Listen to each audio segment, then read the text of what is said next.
கேள்விப்பட்டிருக்கீங்களா? அதோட சின்ன மாடல். இதை நீங்க வந்து 50 தடவை மல்டிப்ளை பண்ணி பார்த்தீங்கன்னா ஒரிஜினல் சைஸ் வரும். இதே ஸ்ட்ரக்சர்ல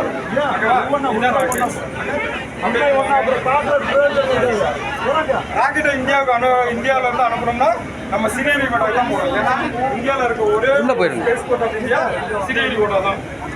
அந்த சிறியடி விடல ராக்கெட்டை எப்படி லான்ச் பண்ணுவாங்கன்னா இப்படிதான் லான்ச் பண்ணுவாங்க. இது லான்ச் பேடு, இது லான்ச் பேடு, இது ஃபர்ஸ்ட் லான்ச் பேடு, இது செகண்ட் லான்ச் பேடு. ஓகேவா? அதோட கட்டமைப்பு இப்படிதான் இருக்கும். ஓகேவா?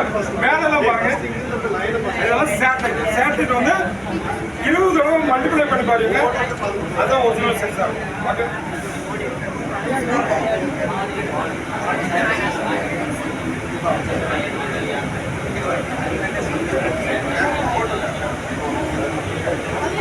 இது நீங்க வாங்குறீங்க. இது கிரையோஜெனிக் மெத்தட் சொல்லுவாங்க. கிரையோஜெனிக்னா தெரியுமா? டீப் கூலஸ்ட் ஃபார்ம்ல ஏதாவது ஒரு பொருள் வைக்கிறது கிரையோஜெனிக் சொல்லுவாங்க. இதை வந்து நம்ம கிரையோஜெனிக்கை வந்து நம்ம ராக்கெட்டோட லாஸ்ட் ஸ்டேஜில் வைப்போம். ஏன்னா எரிபொருளை வந்து சின்ன இடத்துல வச்சு அதிக தூரம் நம்ம எரிபொருளை யூஸ் பண்ணுறோம். ஓகேவா? இல்லைன்னா டீசல் பார்ட்டிலையும் நம்ம யூஸ் பண்ணுறோம். இது பார்த்தீங்கன்னா RNV, ரீயூசபிள் லான்ச் வெஹிக்கிள். அதாவது இது இந்த ராக்கெட்லாம் பார்த்தீங்கன்னா ஒரு பாகம் முடிச்சுன்னா தனிக்காக வந்துடும். ஆனால் இது இல்லாமல் திரும்ப ரிட்டர்னு அங்கேயே வந்துடும். திரும்ப யூஸ் பண்ணிக்கலாம். அதுக்காண்டி நம்ம யூஸ் பண்ணுறோம். இது crew escape system human space flight ப்ரோக்ராமில் யூஸ் பண்ணக்கூடியது. அதாவது ககன்யான்ங்கிறது மனிதனை எண்ணிப்பாக யூஸ் பண்ண முடியாது. ஸ்பேஸில் போயிட்டு இருப்போம், ஏதாவது டேமேஜ் ஆயிடுச்சுன்னா இந்த மேலே ஒரு சின்ன புதிய ராக்கெட் இருக்கும். இந்த ராக்கெட்டை ஃபைண்ட் பண்ணி உள்ள இருக்க ராக்கெட் தரைச்சிடுவோம்.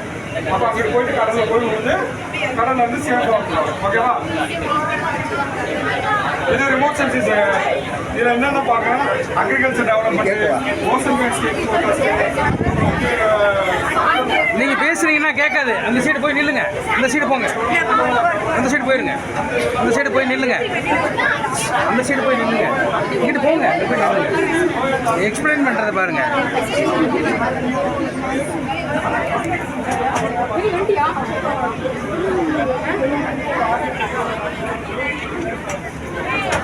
சார்